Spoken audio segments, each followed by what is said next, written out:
역대하 32장 24절에서 32절. 그때 히스기야가 병들어 죽게 되었으므로 여호와께 기도하며 여호와께서 그에게 대답하시고 또 이적을 보이셨으나 히스기야가 마음이 교만하여 그 받은 은혜를 보답하지 아니하므로 진노가 그와 유다와 예루살렘에 내리게 되었더니 히스기야가 마음의 교만함을 뉘우치고 예루살렘 주민들도 그와 같이 하였으므로 여호와의 진노가 히스기야의 생전에는 그들에게 내리지 아니하니라.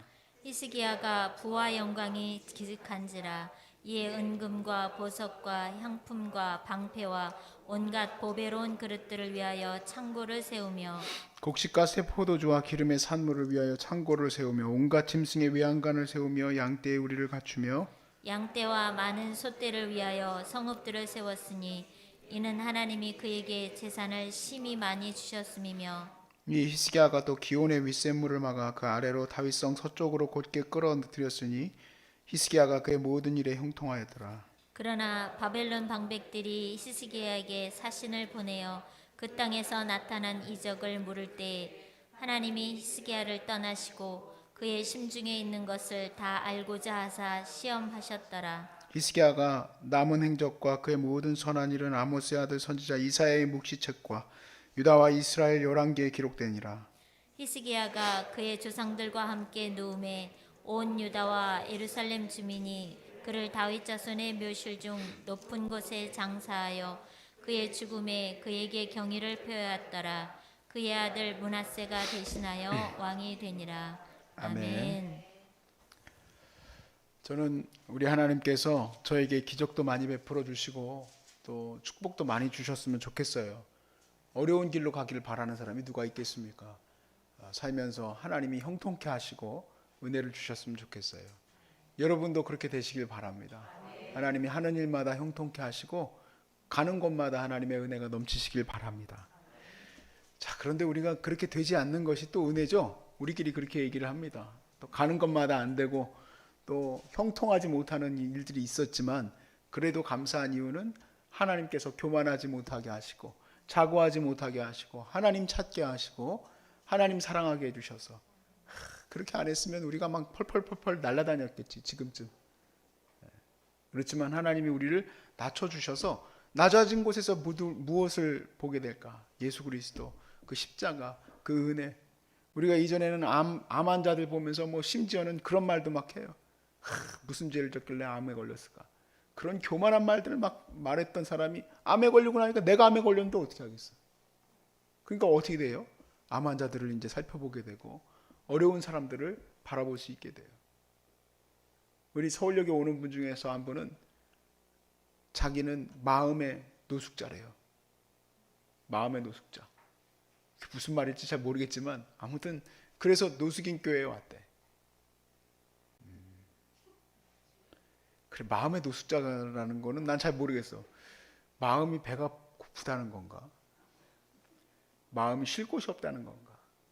그렇지만 마음이 공고하고 어려우니까 공고하고 어려운 자를 찾으러 오게 돼요. 공고하고 어려운 자를 안 찾을 수 있는 그러한 상황에 있으면 얼마나 좋겠어요. 그렇게 행복하고 즐겁고 마냥 그냥 떠들다가 룰루랄라 놀다가 골프 치다가 서핑보드 타다가 스키 타다가 하고 싶은 거 다 하다가 여기도 레리조트 저기도 레지조트 여기는 리조트 여긴 니조트 다 그냥 뭐 보트도 있고 뭐 그러다 천국 갔더니 천국이 재미가 없어. 세상이 더 좋았는데 옷장을 열었더니 옷이 얼마나 많은지 신발장을 열었더니 신발이 얼마나 많은지 여기가 천국인데 천국 갔더니 신발도 없고 천국 갔더니 옷도 없고 맨날 하얀색 세마포만 입고 다니고 하나님 되게 패션 센스도 없어. 봤더니 메이드 인 전부 천국밖에 없어. 메이드 인 헤븐. 참 메이드 인 헤븐은 어떻게 보면 약간 메이드 인 차이나 같다. 그렇죠? 상표도 되게 이상하네. 메이드 인 헤븐. 우리 그렇게 하나님이 그렇게 놔두시겠습니까? 우리를? 그렇게 두지 않으세요. 영혼이 죽는 일이거든요. 영혼이 망하는 일이에요. 절대 그렇게 하지 않으세요. 그러니까 절대 그렇게 안 하니까 우리는 두 마음 중에 하나야. 나는 복 받았으면 좋겠고 형통했으면 좋겠는데 교만하지 않아야지 되는데 이 자꾸 교만의 늪에 빠져서 망한단 말이에요. 그러니까 오늘은 이 히스기야 본문을 통해서 교만하지 않고 형통하는 길로 가자는 얘기죠. 그렇게 하려면 어떻게 해야 될지 우리가 말로 떠드는 얘기긴 하지만 좀 그렇게 살 수 있도록 우리 삶을 쳐서 굴복시킬 수 있기를 주 이름으로 축복합니다. 자, 먼저 우리가 아는 바와 같이 오늘 본문에서는 히스기야가 병에 걸렸는데 죽을 병입니다. 근데 이 죽을 병에 걸렸는데 히스기야가 기도했더니 병이 나았어요. 아, 얼마나 좋아요. 우리도 기도 열심히 하고 있는데 병이 나았기를 바랍니다. 병이 하나님께서 낫게 해주셨어. 그가 기도만 하면 하나님 다 들어주셔. 그런데 문제는 뭐냐면 축복도 같이 왔지만 시험도 같이 왔어요. 축복과 시험이 같이 왔어. 그 시험은 교만한지 아닌지를 하나님이 테스트하셨어. 24절부터 26절까지 말씀해. 그때 히스기야가 병들어 죽게 되었으므로 여호와께 기도하며 여호와께서 그에게 대답하시고 또 이적을 보이셨으나 히스기야의 마음이 어떻게 됐어요? 교만하여. 그 받은 은혜를 보답하지 아니하므로 그러니까 축복이 진노가 임하게 되는 통로가 돼버렸어. 돈 벌었더니 망하는 길이 돼버렸어. 취직이 잘 됐더니 내 아이가 망하는 길이 돼버렸어. 제가 아는 장로님은 두 분 다 의사 선생님이고 아주 잘 사시는 분인데 아들이 성인이 딱 되는 날 아빠 차 좀 사주세요. 차를 포르쉐를 사줬어. 타고 나간 날 돌아가셨어. 타고 나간 날. 그렇게 새 차 아무거나 그냥 이렇게 하면 안 되거든요. 그렇게 성능 좋은 차를 타고 나간 날 죽었어. 은혜를 받았고 축복을 받았고 응답을 받았는데 그 응답이 계속 형통의 길로 갈 수 있길 바랍니다. 근데 이 본문에 보니까 진노가 임했어요. 그래서 유다와 예루살렘에 내리게 됐어요. 다행히 26절에 보니까 이 병들고 고침받은 거로 인하여 들어왔던 그 교만을 뉘우쳤습니다. 뉘우쳤어요. 예루살렘 주민들도 그와 같이 하여서 하나님의 진노가 그들에게 임하지 아니하였다 그랬습니다. 저는 여러분 모두가 질병 낫기를 바랍니다. 질병이 나은 건 형통이고 질병이 나은 건 응답이고 질병이 나은 거는 축복이죠. 근데 질병이 나았는데 같이 뭐가 들어왔으면 문제가 되는가? 교만. 근데 놀랍게도 교만도 같이 따라와. 얘는 자매품으로 딸려오면 안 되는데 같이 딸려와. 이게 병이 나으면 하나님 앞에서 이게 엎드려질 것 같은데 잘 그렇게 안 돼요. 이게 마치 자기가 기도를 남들보다 많이 해가지고 응답받은 줄로 사람들한테 말하고 싶은가 봐. 영적으로 약간 깔보는 게 생겨. 제가 참 얼마 전에 어젠가 엊그저께인가 그냥 이렇게 서재에 있었던 책을 하나 이렇게 꺼내서 읽게 됐어요. 누구한테 받은 책인데 그 책을 읽는데 되게 마음이 싫더라고요. 물론 이분이 영적으로 체험도 많이 했고 또 금식도 많이 하신 분인 것 같아요. 목사님이 우리나라의 부흥에 한 맥을 이뤘으니 자기 자서전을 쓸 만큼 그 정도로 대단히 성공하신 분이겠죠. 근데 제가 이 말씀을 읽으면서 그분의 그 글이 생각이 났어요.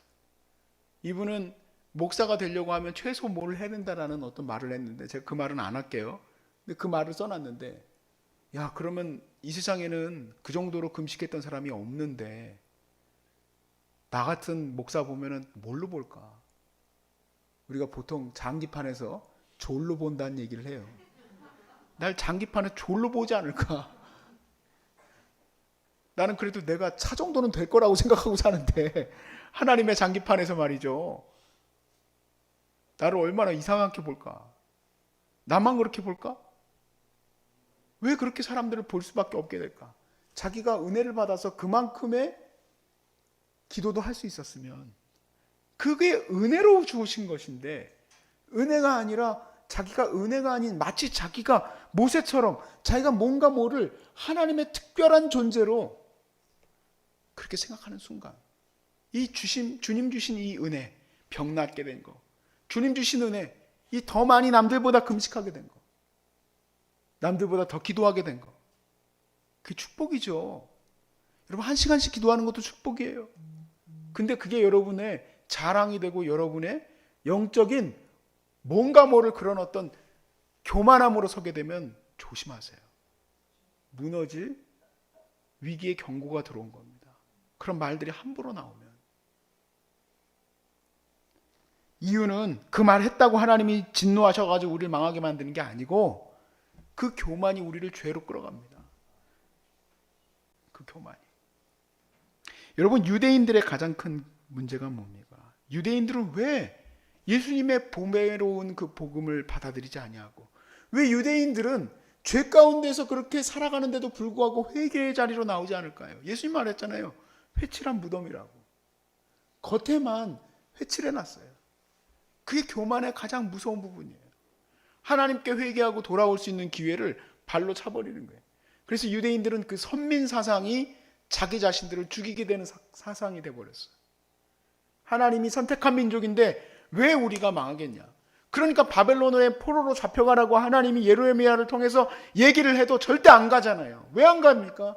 하나님이 우리를 사랑하시는데 왜 우리가 가느냐?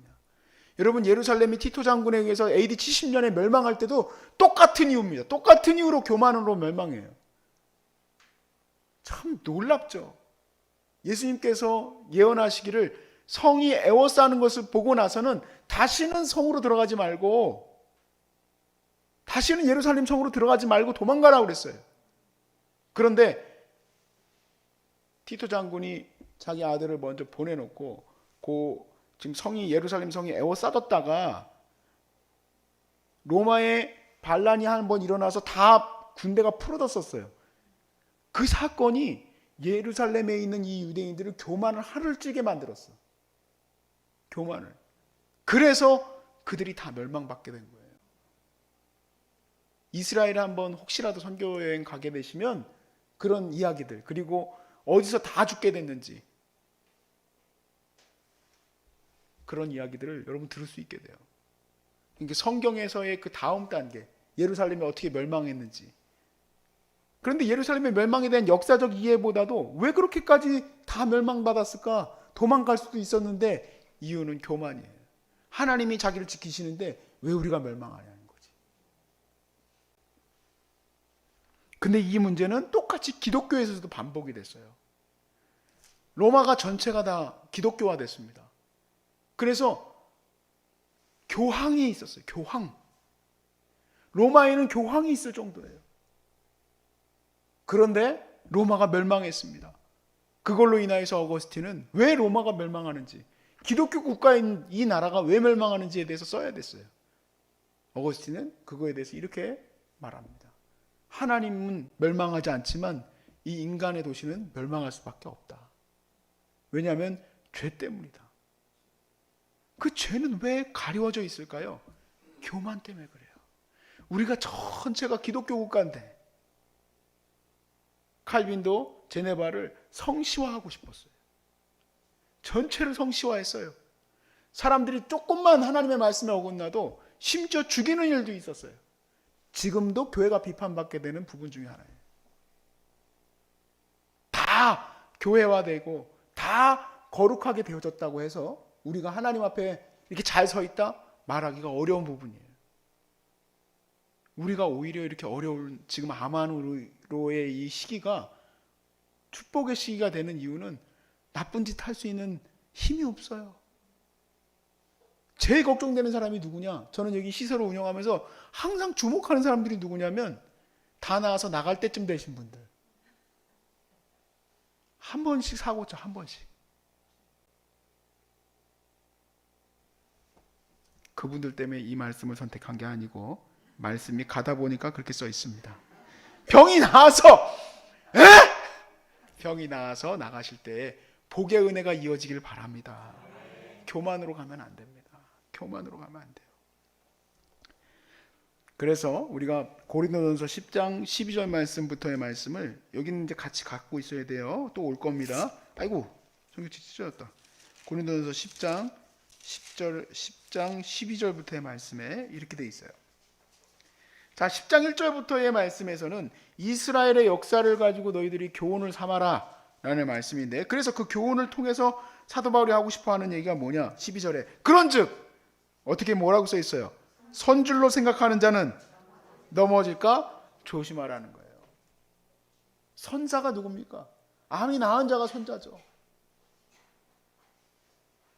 물질에 시험과 연단을 받았던 사람이 물질에 뭔가 이 풀러남이 생긴 사람들이 바로 선자죠. 근데 그때를 조심하라는 거예요. 그때 같이 뭐가 들어올 수 있느냐? 교만이 들어올 수 있는 거예요. 교만이. 자, 이어서 13절 말씀에 이렇게 얘기합니다. 사람이 감당할 시험 밖에는 너희가 당할 것이 없나니 오직 하나님은 미쁘사 너희가 감당하지 못할 시험 당함을 허락하지 아니하시고 시험 당할 즈음에 또한 피할 길을 내사 너희로 능히 감당하게 하시느니라. 자, 그러면 우리는 이렇게 얘기할 수도 있습니다. 하나님은 왜 히스기야가 나라가 망할 정도의 이 교만한 문제를 이기지 못했습니까? 왜냐하면 오늘 본문 그 다음 구절에 보니까 히스기야에게 바벨론에서 사신이 와서 그렇게만 작게 써 있어요. 열왕기에는 이제 그 전체 내용이 써 있죠. 곡간을 다 보여줍니다. 곡간을 다 보여줌으로 인하여서 바벨론이 이것 봐라 다 갖다 삼켜 먹어야 되겠다 하는 바로 그 요인을 만들어 놓은 히스기야는 정말 거룩하게 하나님 앞에 섰었지만 왜 이렇게 넘어지게 됐을까? 왜 하나님 그렇게 넘어지도록 히스기야를 내버려 두냐? 하나님이 시험 받을 때쯤에 다 이렇게 피할 길을 내주신다고 했는데, 여러분 이건 착각하지 마셔야 될 게 하나님이 우리를 로봇으로 만드신 게 아니에요. 우리에게 자유의지를 주셨어요. 로봇으로 만들었다는 얘기는 뭐냐면 조금만 나쁜 길로 가려고 하면은 하나님이 사인을 딱딱딱딱딱 줘가지고 아니야, 또 가다가 아니야. 이건 로봇이죠. 항상 우리가 선한 일만 할 수 있다는 게 그것이 인간이 아니죠. 자유의지를 주셨으면 우리가 하나님께 항상 마음을 내어드리면 하나님이 내게 응답하시는 것을 말하는 겁니다. 하나님이 내가 피할 길을 내주신다는 것은 하나님의 은혜를 사모하기 때문에 하나님께서 주시는 거지, 내가 그냥 아무것도 안 하는데 하나님께서 피할 길을 내주시는 것을 말하는 게 아니에요. 자, 그러므로 히스기야가 이미 교만할 수밖에 없는 상황 가운데 가게 됐습니다. 왜냐하면 하나님이 많은 재물과 복을 내려주셔서 곡간과 성읍을 많이 만들었어요. 많은 걸 주셨기 때문에. 그런데 오늘 본문의 이 부분이 아주 중요한 해결점입니다. 이게 바로 우리가 축복을 받으면 축복과 축복으로 이어지는 길이 될 수 있는 팁이에요. 오늘 본문으로 다시 돌아와서 역대하 32장 25절 말씀에 이렇게 돼 있어요. 히스기야가 마음이 교만하여 은혜를 보답하지 아니하므로, 즉 우리가 늘 은혜를 생각하면 교만에 빠지지 않을 수 있는 줄로 믿습니다. 은혜란 무엇입니까? 은혜란 거저받은 것이 은혜예요. 돈을 주고 한 것은 보상이죠, 보상. 근데 히스기야가 아수르를 이길 수 있었던 것도 은혜입니다. 히스기야가 나가서 칼 들고 싸운 게 아니에요. 히스기야는 하나님께 기도할 때에 하나님이 아수르의 문제를 해결해 주셨어요. 히스기야가 병들어서 나은 것도 여러분들처럼 무슨 항암을 20번씩 30번씩 40번씩 한 게 아니에요. 그것도 은혜지만 히스기야가 기도하니 하나님이 그의 병을 낫게 해주셨어요. 은혜란 무엇입니까? 거저받은 거예요. 거저받은 것은 주님이 이렇게 얘기했죠. 거저 주어라. 거저받은 것은 거저 주어야 하는데, 문제는 바로 거저 주신 그 은혜가 차곡차곡 자기 창고에 쌓이게 되었어요. 이게 무엇이 되었느냐? 이게 바로 히스기야의 우상이 된 겁니다. 복 많이 받아보신 분들은 알아요. 하나님 주신 복이 우상이 될 수 있음을. 옷이 우상이 돼요. 차가 우상이 돼요. 집이 우상이 돼요. 내 아이가 우상이 돼요. 애가요, 조금 모질하면요 절대 우상될 일이 없습니다. 근데 애가 너무 똑똑하니까 우상이 돼버렸어. 그래가지고 그 애를 그냥 들들 볶아요. 들들 볶아. 하나님의 은혜를 찾으러 가려고 하면은, 교회를 가려고 하면 자기는 교회에서 안수집 사고 뭐고 다 하면서 절대 교회 가서 너무 시간 많이 보내지 마라. 그래가지고 이 애가 어떻게 됐느냐, 제가 만들어낸 얘기가 아니고 미국에서 실제 제가 봤던 한 집안 얘기예요. 아버지가 원하는 건 하버드 대학도 가는 거예요. 그래서 하버드 대를 걔가 갔어요. 그래서 막 그냥 교회에서 그냥 계속 자랑. 하나님 축복 주셔가지고 우리 애가 하버드대 갔다고. 하버드대 입학서 딱 갖고 와가지고요, 아버지 앞에 그거 찢어가지고 집어 던지면서 당신이 원한 게 이거냐고. 그리고 집 나갔습니다. 그리고 집 나가버렸어요. 하나님 주신 복이요, 우상이 될 수 있어요. 그래서 오늘 다시 고린도전서 10장으로 넘어와서 10장 12절 13절 읽었죠. 14절에 이렇게 얘기해요. 그런즉 내 사랑하는 자들아 무엇을 주의하래요? 우상 숭배하는 일을 피하라. 나는 지혜 있는 자들에게 말함과 같이 하나니 너희는 내가 이르는 말을 스스로 판단하라. 우리가 축복하는 축복의 자는, 우리가 축복하는 축복의 자는 하나님께서 축복 주셔가지고 이 좋은 컵을 내가 이번에 이태리 가가지고 사왔다고. 그 자랑하고 싶어가지고 어떤 집에 가보니까 식기가 또 우상이야. 이야, 식기들을 어디서 그렇게 구해왔는지, 프랑스제, 이태리제, 놀 자리가 없어가지고 곳간마다 그걸 갖다 놨어. 내가 놀란 집을 하나 봤어. 주방이 3군데 있어, 3군데. 메인 주방이. 그리고 곳곳마다 다 스토리가 있어. 스토리가. 우리의 축복하는 자는요, 이태리제 잔이 아니에요. 아마노 여러분은 혹시 집에다가 이태리제 잔을 갖다 놨으면은 이제는 그거 더 갖다 놓지 마세요. 그것도 갖다 버리라는 얘기는 아니고 우상이 되지 않게 해달라는 얘기예요. 우리의 축복의 잔은 그리스도의 고난의 잔이 축복의 잔이에요. 이거 보세요. 아멘이 딱 2명밖에 안 하잖아.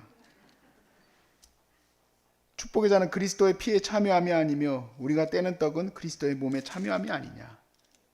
할렐루야. 그럼 뭐가 우리에게서 교만으로 나타나겠습니까? 내가 여기 선 것도, 여기서 목회자로서 말씀 전하고 오늘도 내가 설교할 수 있고 이렇게 한 것도 다 하나님의 은혜잖아요. 은혜 자리에요. 은혜는 어떻게 하면 돼요? 은혜는 흘려보내면 돼요. 어떤 목사님은 말씀 한 번 전하는데 몇백만 원을 내야 돼. 심지어 어떤 목사님은 기도 받으려고 했더니 1,000만 원 이상을 내야 된대. 나 그 얘기 듣고 나 깜짝 놀랐어. 나 되게 존경했던 목사님인데 정말 기겁할 노릇이었어. 기겁할 노릇. 우리 어머니는 한 사람 위해서 기도할 때 30분 40분씩 기도하는 사람들도 있고, 새벽 예배 때 한 100명 가까이 줄 서가지고 기도받는 적도 있었는데, 야, 100명이면 100 곱하기 100이면 얼마냐. 그날 새벽에 그러면 얼마를 받아야 되는 거야. 여러분, 이렇게 되면은요, 자기 스스로가 망합니다. 그게 복이 아니에요. 내가 기도할 수 있는 은사를 주셨으면, 기도의 은사는, 은사라는 말 자체가 은혜예요. 은혜의 선물. 건강도 은혜고, 사실은 이렇게 살아보니까 다 은혜인데 그 은혜를 보답하지 않으면 뭐가 오냐? 바로 교만이 오고, 교만이 오면 회칠한 무덤이 돼서 죄로 인하여 스스로 망하게 되는 꼴이 돼버리고 말아요. 그렇게 안 가려고 우리는 히스기야의 이 축복이 계속된 축복이 되게 하기 위해서 이 말씀을 우리가 묵상하고 있는 것 아니겠습니까? 그러니까 우리는 어떻게 하면 돼요? 은혜를 흘려보내시기 바랍니다. 은혜를 하나님의 은혜로 받을 수 있기를 바라요. 여러분이 병이 나은 것도 은혜예요. 그래서 그 건강도 이제는 흘려보내셔야 돼. 사람이 반으로 줄으니까 반만 아멘하는 것 같아가지고 마음이 좀 희한하네. 그래요. 사랑하는 여러분, 우리 하나님께서 여러분을 낮추신 것이 일단은 감사하지만 계속 낮추시면 힘들어요. 보니까 우리 아버지는 지금도 낮추셔. 맨날 낮추셔. 맨날. 그 낮추시는 거 난 너무 싫어요. 자식으로서 부모님을 하나님께서 낮추시면 자식들도 같이 낮춰줘야 돼. 괴로워요. 괴로워. 그만 낮아졌으면 좋겠어. 그만 좀 하나님이 말뚝 좀 박았으면 좋겠어.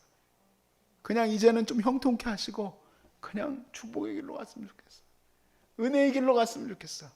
그러려면 내 짐이 자꾸 무거워지면 자꾸 떨어내야 돼. 자꾸 은혜가, 하나님의 은혜가 영혼구원의 사역과 은혜의 사역으로 흘러가야 돼. 항상 살펴보세요. 내 주변에서 내 삶에서 뭐가 우상이 되고 있는지. 내 삶에서 우상이 되고 있는 거 금방 발견할 수 있어요. 금방. 그 우상 더 이상 만들지 마시기 바랍니다. 할렐루야.